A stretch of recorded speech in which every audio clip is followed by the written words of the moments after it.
You're watching WPBF 25 News Mornings. If somebody's going to find them, we're going to do it. You know, we're going to make it happen and working together as best we can. Crews not giving up hope on finding survivors as search and rescue operations enter day 7 after the condo collapse in Surfside. The resources now available to team members and the challenges still remaining at the site. Plus, in the moment, you're just shocked. You're like, what's going on? Like, things are just collapsing. A family speaking out about their escape just moments before the collapse. Their scramble to safety and a terrifying scene behind them. Live, local, late breaking. WPBF 25 News Mornings starts now. Good morning. Thank you for joining us. It is now 6 o'clock. I'm Mark Kelly. And I'm Erin Guy. Wednesday, June 30th, and we're going to have much more on the continued rescue efforts in Surfside. Keisha Bailey's down there. We're going to check in with her in just a moment. But let's get a check of the forecast with Sandra Shaw, tracking the tropics this morning. That's right. We have not just one, but 2 waves that look like they're going to make a run for somewhere up here in the Caribbean. But I will tell you that the first, which is closer to the Lesser Antilles this morning, only has a 10% shot of survival. So it's not likely to affect us. But the other one behind it has a high chance of development. The next name on the list is Elsa. And as you can see, long term, should it survive, it could go up near Cuba. So it's something we'll have to be watching for you. Just wanted to get that straight up for you this morning before we talk about our rain, which is familiar territory. It's been incredibly wet this month, but still we're in a drought. We've just made a lot of ground, though, last several weeks especially. Do have rain this morning from Royal Palm Beach down into Wellington, back over to Century Village. A stronger cell here that just emerged near Lake Worth Beach along I-95. So let me zoom it in here for you. Between Boynton and Sun Valley, some heavy rain right now as well. So be aware of hydroplaning early. The sun's not quite up yet. 6:30 that happens. Temperatures are in the mid to upper 70s. It's very steamy outside, and eventually your first warning day planner will give us another emergence of showers and storms kind of peaking about mid-afternoon. We're going to see very sticky conditions, a cloud-sun mix, and thunderstorms. So highs in the mid to upper 80s. Let's get a first warning traffic update right now. Let's go to North Lake 95. As more people are starting to make their way out the door, you can see traffic building further south, even more so 95 Gateway Boulevard. For the most part, everything looking good. No accidents to report. If something does pop up, we'll be sure to share it with you. Now back to our big story. And a massive search and rescue operation enters its 7th day after the building collapsed in Surfside just last week. Now, hundreds of first responders, volunteers, they've been working around the clock to find any survivors there in that rubble. Now, crews did discover another body. That was yesterday afternoon. So now the death toll sits at 12. The total number of people unaccounted for is 149, and the number of people accounted for is 125. Meanwhile, officials continue to say that they are not yet ready to transition their rescue efforts to a recovery effort. Keisha Bailey joins us live in Surfside this morning with some of the challenges that the crews are facing as they're starting their shift today. Keisha. Good morning, Erin. So, we're told that more than 200 workers are out here right now looking underneath that rubble, getting through that debris and looking for those who are still missing. So far, they've already removed 3 million pounds of concrete from the collapsed site. Now, Israeli Defense Force search and rescue team members aiding in the effort say it's one of the most difficult sites they've ever worked. And the colonel says it's not just the rubble above ground, but several feet underground where the building collapsed. He says they are digging through more than 10 feet of concrete to reach people, finding gut-wrenching images along the way. You find strollers and baby bottles, stuffed toys, it just brings a sense of reality to the moment. And we've also learned that a fire rescue member was taken to the hospital due to dehydration. He is now recovering. Now, the state is also sending in mental health illness teams just to aid with these rescuers as they continue their search. Reporting from Surfside, Keisha Bailey, WPBF 25 News. They've been working so hard. Keisha, thank you. Now, a mother and daughter speaking out about their escape from Champlain Tower South just before the collapse. The family at first thought the loud noises were construction, possibly even an earthquake in the middle of the night. Sarah Neer says she then saw the garage collapse and quickly left the building with her 2 children. And I told my kids, run as fast as you can, crossing the street. We crossed Collins. We just crossed Collins. God watched us. God was waiting for us to leave the building. And then another big boom then we didn't see anything. It was suddenly quiet after the big boom, and it was white clouds all over. She says her family is still in trauma from what they experienced, but also says they are lucky to be alive. Tribute sites continue to grow as family and friends honor those still missing and mourn those who have died. Even on brief breaks, first responders have visited the tribute wall that's filled with photos, flowers, and messages of hope. It's hard to stay composed. Everyone's concerned, not just for my friend, but for everyone. Their safety, the glimmer of hope that just maybe somebody survived. And everyone's holding on to that hope. Among the 12 dead include a couple who had been married for nearly 60 years and a volunteer Little League baseball coach. Oh, meanwhile, the mayor of Miami-Dade saying she supports the state attorney's plan to now pursue a grand jury investigation into this collapse. West Palm Beach defense attorney Mark Shiner, a former prosecutor himself, told us that a grand jury probe, though, could really go one of two ways. The grand jury could be a facade just to make the public feel better that the prosecutors are looking at it, or the grand jury could be a real proceeding that prosecutors can present experts showing that people did things that were wrong. It could show criminal liability from people 40 years ago that we may not be able to prosecute, but certainly can prompt our legislative branch to enact new laws. So it can do a lot, or it can do absolutely nothing. Well, a grand jury probe would likely take years, too. Keep in mind the inquiry into the 2018 collapse of the pedestrian bridge at Florida International University that killed 6 people. That's still ongoing. Officials are reminding people to watch out for Surfside charity scams, as one has already been detected. Unfortunately, so far nearly $2 million has been raised to support the victims of this tragedy. And if you'd like to help, you can visit supportsurfside.org. We have been overwhelmed with the generosity of people throughout this community and the entire world. Now, if you'd like to help by making a donation, we've listed on our website the different ways that you can do that. You can also find those resources on your free WPBF 25 News app. You can download it right now by just pointing your phone's camera to the QR code that you see right there on your screen. 7 minutes after the hour this morning, while leaving Afghanistan ahead of schedule, got the timeline for when U.S. troops could be withdrawing from that country. Plus confusion in the New York City mayoral primary. The vote discrepancy this morning and the recount already underway. We'll explain what's going on there when we return.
Good day, everybody. As we are tracking the tropics, as you can see, there are two areas of low pressure that the National Hurricane Center is eyeing for possible development, both on the same sort of path. It's a long path that could take it close to South Florida at some point, but some so far out. And the first system, which is really hugging just east of the Lesser Antilles this morning, only has a 10% shot of actually surviving. So it looks like that will be a thing of the past somewhat soon. It's really racing to the west-northwest at 20 to 25 miles an hour. But behind it, a more robust and elongated wave with a lot more potential development because the conditions are more favorable with the hot waters and a lack of wind shear. So a 50 and 70% chance that this wave actually gets designated Elsa, which is the next name on the list. It would go somewhere in the Caribbean. After that, it's going to be too far out to be accurate. So something we'll be monitoring throughout the course of the weekend for you. Sandra, thanks so much. So Stewart City officials, they're looking for more protection for our manatees. City commissioners just approved a resolution urging now the U.S. Fish and Wildlife Service to put West Indian manatees on the endangered species list. Now, they also want to go and add the St. Lucie River as a critical habitat for these mammals. Commissioners say the species has experienced a 10% loss in population just this year alone. And they say it's important that the federal government also recognize the St. Lucie River as the manatee's critical habitat. Time now 6:12 as you're waking up on this Wednesday morning. Serena Williams out of Wimbledon. The Palm Beach Gardens residents early exit at the All England Club and why she had to withdraw when we return.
All right, welcome back. President Joe Biden touting a bipartisan infrastructure proposal while making a stop in Wisconsin. He claims the deal will create jobs, allow for upgrades to the country's bridges and roads, and benefit families.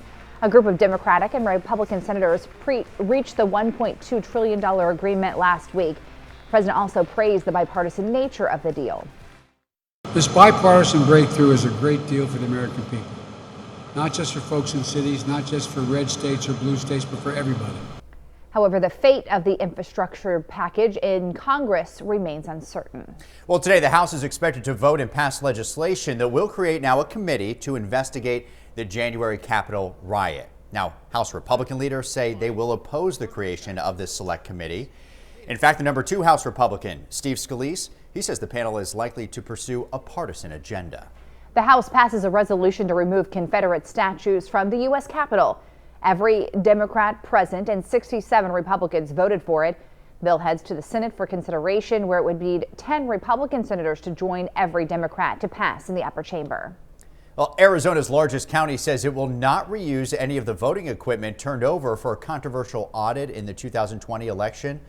Maricopa County handed over the equipment to contractors hired by the Republican-controlled state Senate to do the audit. Now, the audit has come under fire for its lack of transparency. County officials shared their concerns in a letter that contractors were not certified to even handle that election equipment. And New York City mayoral candidate Eric Adams says a Board of Elections error is unfortunate, but still he is praising that group's transparency. Now, here's what the latest. The board is recounting votes, and that's after accidentally including about 135,000 test ballots. Now, that caused Brooklyn Borough President Adams to lose most of the lead that he had in those initial hours in the first batch of results. Now, the mistake incorrectly put former Sanitation Commissioner Catherine Garcia just 2 points behind him, which isn't technically the case. So New York City, they're using ranked choice system voting for the very first time in this Democratic mayoral primary. The U.S. Supreme Court won't let landlords evict certain tenants who fail to pay rent amid the pandemic. Chief Justice John Roberts and Justice Brett Kavanaugh joined the court's liberals to keep the CDC moratorium in place until at least July 31st. The eviction order first went into effect in September of last year and initially was set to expire at the end of 2020. And several officials say the U.S. could complete the withdrawal of troops from Afghanistan within the next few days. That's ahead of President Biden's goal of a September 11th pullout. But a senior administration official says it's up to 1,000 troops could stay in the country after a formal withdrawal. They would help secure the U.S. Embassy and the Kabul airport. All right, let's go out west, California, where the tenant fire has now increased by more than 4,000 acres. So at last check, the blaze, which is in Siskiyou County, is 0% contained. And an evacuation order is also in effect for some residents that live in that county. And staying in the same state, the lava fire near the Oregon border has grown to more than 13,000 acres now, and it's only 20% contained. Authorities say the strong winds, the dry conditions that they have out there is really making it tough to get that thing under control. And when they got the dry weather, Sandra, we got the wet weather. You got it. And but it looks beautiful here. The sun's making its way up. What a sunrise. Nice pinks and the corals and golds and indigo blue. So a beautiful start. You can see, though, it looks a little moist even from the camera lens. And that's that moisture that's moving through intermittently, spot to spot. A sun officially up here at 6:30, so I got a few more minutes till it's fully in the sky. Showers have been moving in from the Atlantic this morning. So where is it raining now? From Lake Worth Beach in that vicinity over into Palm Springs, 2nd Avenue North, right over Covered Bridge. A little bit of light rain near Century Village and Royal Palm. Nice little batch up here between Atlantis and Sun Valley. More incoming as we make our way not only throughout this early start of the morning, but again, another sort of peak with the downpours mid-afternoon. Right now, we're in the upper 70s along West Palm and Vero Beach, 76 in Indiantown. In Wellington, we've got the mid-70s. Up around Boynton Beach, 75 or so. Steaminess is very muggy, and we're going to see the rain potential until about 9 at about 30%. And then maybe even at noontime some more. Then we're going to peak at about 3 o'clock. So impact weather really throughout the course of the day with the intermittent rains. Winds are out of the east-southeast for the most part. Tomorrow they'll be more southwesterly, so we're actually going to see more rain potential as we head into the next couple of days, especially by Friday. It'll be a slow transition, but one that will have significant impact with just more areas of moisture from which to draw. Today, though, it's kind of few and far between. You can see the maximum, according to our future rainfall, would only be about 0.6 inches, and that would happen near Okeechobee. Just a trace amount, about 1/100 of an inch or so as we head into east of 95. But we could see some heavy batches, so that's the risk. East winds at 10 knots, a high risk of rip currents. Anytime you see a number of days with an east wind, that's the situation. 2 to 4 feet with the seas, and low tide here in about an hour at 7:31. Your first warning 7-day forecast keeps us here in the upper 80s with a 1 in 2 chance you'll get wet the next couple of days. Friday, not too bad. 90 though, hotter. 93 on Saturday, and still kind of hit and miss stuff. But unfortunately, the highest rain chances are going to come on Sunday and Monday. So July 4th and then July 5th, the day that many have off for the holiday. 91 and 90 respectively, with a 60% chance of intermittent showers and downpours throughout. Sandra, thank you so much. I want to do a first warning traffic update for you right now. And you can see how the roads are a little wet right there. There's the turnpike at Okeechobee Boulevard, and everyone's kind of taking a little bit slower this morning. Stay on the turnpike and take you to PGA Boulevard. A little live look for you before you head out the door. All right, so First Lady Dr. Jill Biden might be heading to Tokyo. That's right. The White House says it's discussing whether she'll attend the Olympic opening ceremonies next month. A final decision is expected later this week. The opening ceremony is scheduled for July 23rd, but there's growing concern about crowd sizes at the games as COVID-19 continues to spread through Japan. Well, now to the ice, where the Tampa Bay Lightning will look to increase their lead in the Stanley Cup Finals tonight. Yeah, so Game 2 against the Montreal Canadiens starts at 8 in Tampa. The Lightning took the first game Monday night. Keep in mind, they haven't lost consecutive postseason games in more than 2 years. All right, now Palm Beach Gardens resident Serena Williams, she is officially, sadly, out of Wimbledon. Yeah, really disappointed here. So she stopped playing her first round match because of a leg injury. The 23-time Grand Slam champion was serving in the 5th game when she lost her footing near the baseline. She took a medical timeout and tried to continue playing before eventually exiting the court. Serena needs just one more major win to tie Margaret Court's record Grand Slam tally of 24. We wish her well. Hopefully she recovers. And if we stay in England, Delray Beach teen Corey Coco Gauff making noise again at Wimbledon. The 17-year-old advanced to the second round by beating a player out of Britain. Coco shot into the spotlight at the All England Club 2 years ago when she became the youngest player to qualify for the main draw.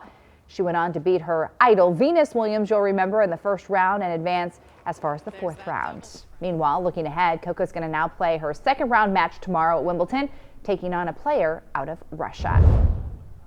Let's turn now to baseball. The Miami Marlins making their first big trade of the season. Yeah, it could be the first of several before the trade deadline for the struggling Marlins right now.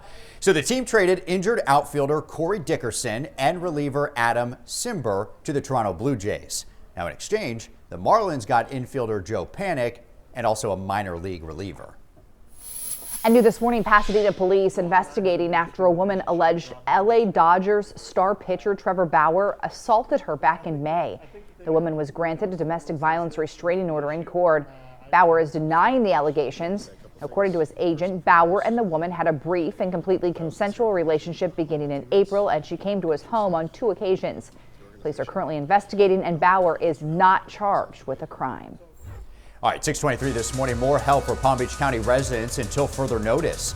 We want to share with you the qualifications for you to get this rental and utility assistance and also how you can apply for this. Plus, Southwest Airlines preparing for the 4th of July weekend. The company's offer to flight attendants to avoid any travel snacks when we return.